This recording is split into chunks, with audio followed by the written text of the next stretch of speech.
কালকে যদি শেখ হাসিনা বলে যে আমি দেশে ঢুকে যাব, আসিফ ভাই, হাসনাত ভাই, সার্জিস ভাই, যারা যারা আছেন পিঠের চামড়া থাকবে না। শুধু তাদেরকেই নয়, তাদের সাথে যারা পরোক্ষ বা প্রত্যক্ষভাবে জড়িত ছিল সবাইকে চাম উঠিয়ে ফেলবে।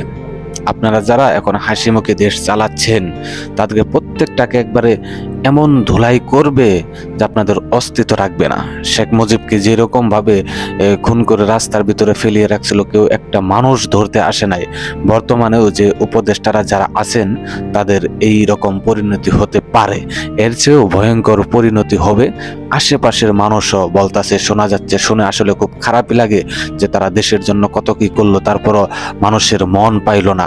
কিন্তু আপনারা মনে রাখেন, আপনারা যেরকম ভাবে দেশ চালাচ্ছেন, দেশে কি করলেন, আপনারা যে উপদেষ্টা হইলেন, এই যে সমন্বয়করা হইলেন, আপনারা দেশের কি করলেন, মানুষ আপনাদের থেকে কি পাচ্ছে? আমি তো আসলে কোনো উন্নত দেখতেছি না, কোনো উন্নত দেখছি না। আগের চেয়ে এখন তো আরো মনে হয় যে মানুষ আরো ভোগান্তি বেশি হচ্ছে, এখন আরো তাদের মানে সবচেয়ে বেশি রকম আন্দোলন শুরু হয়ে গেছে। এটার সমস্যা, ওটার সমস্যা। আগে তো এগুলো সমস্যা ছিল না, সব দমিয়ে রাখতো। এরকম দমিয়ে রাখতে শিখুন, তা না হলে আপনাদেরও রাস্তার ভিতরে কুত্তা যেরকম মাইরা ফালায় রাখলে মানুষ ধরতে আসে না, আপনাদেরও কেউ ধরতে আসবে না। আপনাদের অবস্থাও খুব খারাপ হবে, সতর্ক হয়ে যান। আপনারা ক্ষমতায় থেকে নামার আগে দেশ কার হাতে দিয়ে যাবেন এটা একটু সিদ্ধান্ত নেন, তা না হলে আপনাদের অবস্থা খুব খারাপ করা হবে। আপনারা খুব খুব চাকুম চুকুম দেশ চালাচ্ছেন, তাই না? খুব আনন্দভাবে খুব দেশ চালাচ্ছেন, এই আনন্দ থাকবে না।